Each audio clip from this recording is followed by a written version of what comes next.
Video में हम अनुवर्ती संख्या, पूर्ववर्ती संख्या, स्थानीय मान, जातीय मान, अपवर्तक, अपवर्त्य, समापवर्तक और समापवर्त्य के बारे में जानेंगे।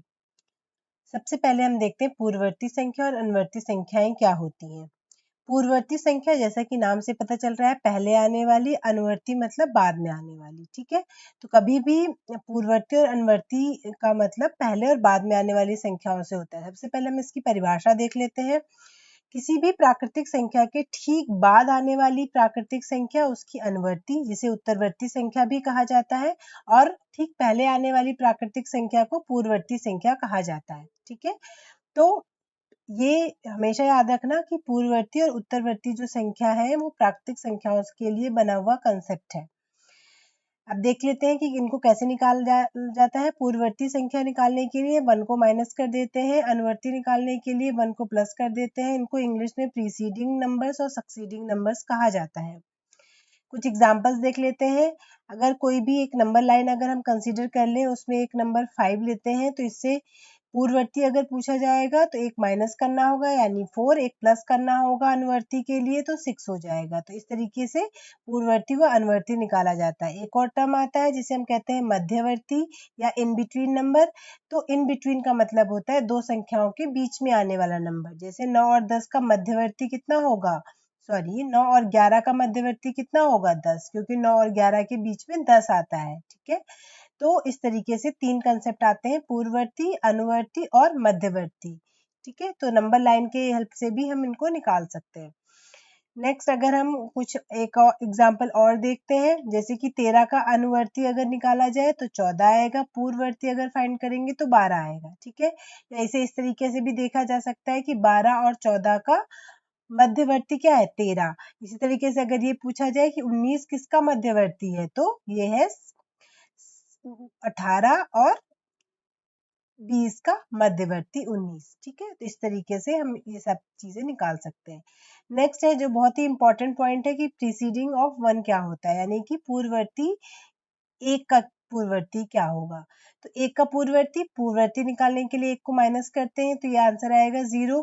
तो क्या 0 इसका पूर्ववर्ती होगा, नहीं, क्योंकि 0 एक प्राकृतिक संख्या नहीं होता है। हमने पिछली वीडियो में देखा था 0 एक पूर्ण संख्या होता है, 0 एक पूर्णांक संख्या होता है, 0 एक परिमेय संख्या होता है, परंतु 0 एक प्राकृतिक संख्या नहीं होता है। ठीक है, तो इस वजह से 0 एक प्राकृतिक संख्या नहीं होता है। ठीक है, ये चीज में नहीं आती है। इस वजह से एक का प्रीसीडिंग एग्जिस्ट नहीं करता है, क्योंकि वो 0 होगा और 0 एक प्राकृतिक संख्या नहीं माना जाता है। लेकिन इसका अनुवर्ती अगर पूछा जाएगा तो वो 2 हो जाएगा। ओके, आई होप आपको ये सारी चीजें क्लियर हो गई होंगी। नेक्स्ट पॉइंट है आपका स्थानीय मान और जातीय मान क्या होता है। स्थानीय मान और जातीय मान को इंग्लिश में प्लेस वैल्यू और फेस वैल्यू कहा जाता है। जैसा कि नाम से पता चल रहा है, प्लेस वैल्यू या स्थानीय मान, तो किसी भी संख्या में उस अंक या उसके संख्यांक की जो वैल्यू उसके प्लेस की वजह से मिल रही है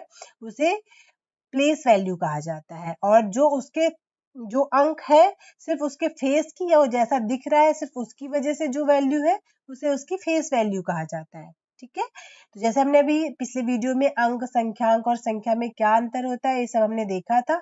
तो जब हम 548 की बात करते हैं तो इसमें संख्यांक 5, 4 और 8 है। ठीक है, तो 8 का जो स्थानीय मान होगा वो 8 होगा। क्यों, क्योंकि वो इकाई में ही है। लेकिन 4 का स्थानीय मान क्या होगा, वो दहाई पोजीशन पे, इसलिए उसका स्थानीय मान 40 है। इसी तरह 5 जो है वो 100th पोजीशन पे है, 100वें स्थान पर है, इसलिए उसका स्थानीय मान 500 होगा। अगर हम 5 का प्लेस या स्थान बदल दें, मान लीजिए हम संख्या 458 ले लें, तब 5 का स्थानीय मान निकाला जाएगा तो इसका स्थानीय मान 50 हो जाएगा। यानी इसमें अंकों का जो मान होता है वो स्थान पे डिपेंड करता है, इसलिए इसे स्थानीय मान कहा जाता है। वहीं जातीय मान की बात करें तो जातीय मान यानी फेस वैल्यू सिर्फ वही होती है जैसी वो दिखाई देती है। यानी 548 में 5 का जो जातीय मान है वो 5 ही होगा, क्यों 4 का 4 होगा, 8 का 8 होगा। तो इस तरीके से स्थानीय मान और जातीय मान में आप डिफ्रेंशिएट कर सकते हैं। अब कुछ और बेसिक पॉइंट्स ले लेते हैं कि एक अंक की सबसे छोटी संख्या क्या है। आप सबको पता होता है एक, सबसे बड़ी संख्या की बात करें 9, सबसे छोटी संख्या 2 अंकों की 10, सबसे बड़ी 19। ये तो सबको पता है, लेकिन अगर आपसे ये पूछा जाए कि मान लीजिए 3 अंकों की कुल कितनी संख्याएं होती हैं, तब कैसे निकालेंगे? तो इसको निकालने का तरीका होता है 3 अंकों की सबसे बड़ी संख्या 999 होगी और इसमें 2 अंकों तक की जितनी संख्याएं हो सकती हैं वो सब माइनस कर देंगे, यानी कि 2 अंकों की सबसे बड़ी संख्या को 3 अंकों की सबसे बड़ी संख्या में माइनस करके 900 आएगा। इस तरीके से 3 अंकों की कुल 900 संख्याएं होती हैं। इसी तरीके से अगर हम अगला एक और एग्जाम्पल देखें, इसी में 6 अंकों की सबसे बड़ी संख्या पूछ रहा है, तो 6 अंकों की या कितने भी अंक की सबसे बड़ी संख्या के लिए उतनी बार 9 लिख दिया जाता है अगर बड़ी पूछे। तो 9 बार अगर हम 6 लिख देंगे तो ये 6 अंकों की सबसे बड़ी संख्या हो जाएगी।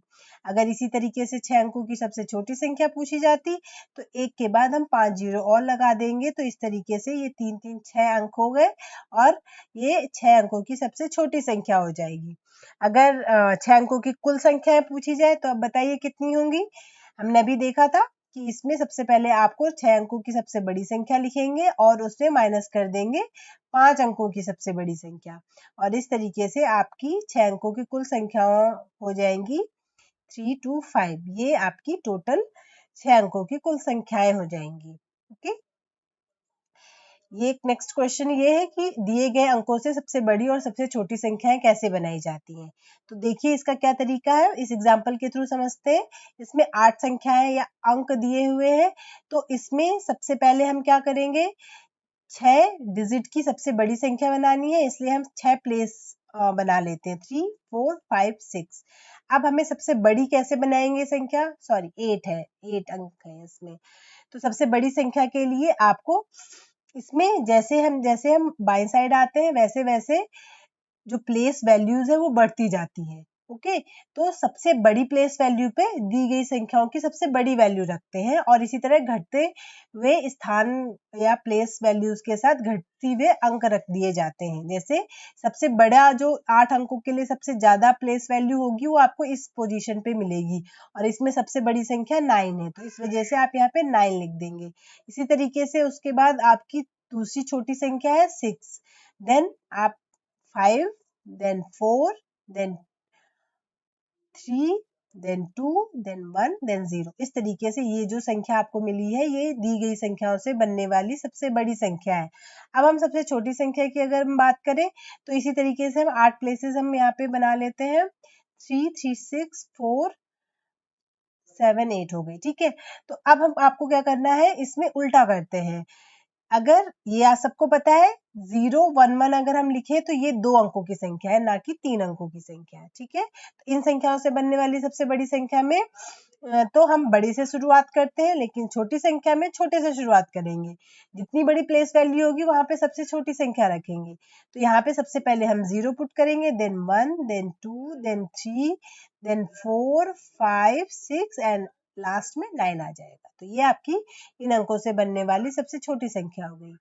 ओके, नेक्स्ट आता है अपवर्तक और अपवर्त्य क्या होते हैं।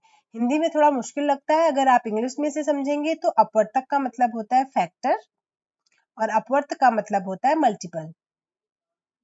तो मल्टीपल मतलब गुणा यानी कि पहाड़ा, तो अपवर्तक मतलब जो उसके फैक्टर यानी जिनसे भाग चला जाता है, और अपवर्त का मतलब जो उसके पहाड़े में आता है। आगे हम डिटेल से समझते हैं। सबसे पहले अगर हम अपवर्तक की बात करें तो जैसा हमने बोला इसका मतलब होता है फैक्टर। तो फैक्टर का मतलब छोटा, तो हमेशा याद रखना कि फैक्टर मतलब छोटा होगा तो उसको अपवर्तक कहते हैं। ओके, जैसे 2 को 2 में किससे किससे डिवाइड जाता है, 1 और 2 से। 1 से तो सभी संख्याओं में भाग चला जाता है। इसी तरीके से 8 में देखेंगे तो इन संख्याओं से भाग जाता है, 15 में इन 8 संख्याओं से भाग जाता है। ये जो संख्याएं इधर लिखी हुई हैं ये इन संख्याओं के फैक्टर्स हैं या अपवर्तक है। ओके, नेक्स्ट अब हम बढ़ते हैं अपवर्त्य क्या होते हैं। अपवर्त मतलब मल्टीपल या गुणज कहा जाता है इन्हें। गुणज मतलब उनके पहाड़े में आने चाहिए, यानी 2 का पहाड़ा अगर आप लिखोगे तो 2 4 6 8 10 आता है, तो ये सारे 2 के मल्टीपल या अपवर्त हो गए। इसी तरह के 5 के पहाड़े में जो भी आते हैं वो उनके मल्टीपल या अपवर्त कहलाते हैं। ये सब हमने लिखे हुए हैं। 1 के अपवर्त क्या हो सकते हैं, 1 2 3 4 5 6। 8 के 8 16 24 ये सब इनके अपवर्त हो गए। 13 के 13 26 39। और पता है पहाड़े हम अंत तक लिख सकते हैं, तो ये अपवर्तों की संख्या अंत तक होती है, असीमित होती है, लेकिन जो अपवर्त्य असीमित होते हैं, जबकि फैक्टर्स या अपवर्तक जो होते हैं वो सीमित होते हैं। ओके, अपवर्तक हमेशा यानी फैक्टर्स जो होते हैं वो संख्याओं से छोटे होते हैं, क्योंकि छोटी संख्याओं से भाग जाता है। और इसमें अपवर्तक मल्टीपल, चाहे जहां तक भी आप मल्टीपल निकाल सकते हैं, 16, 32, 84, 64 अंत तक कहीं भी मल्टीप्लाई कर सकते हैं आप। तो ये अपवर्तक और अपवर्त में डिफरेंस होता है।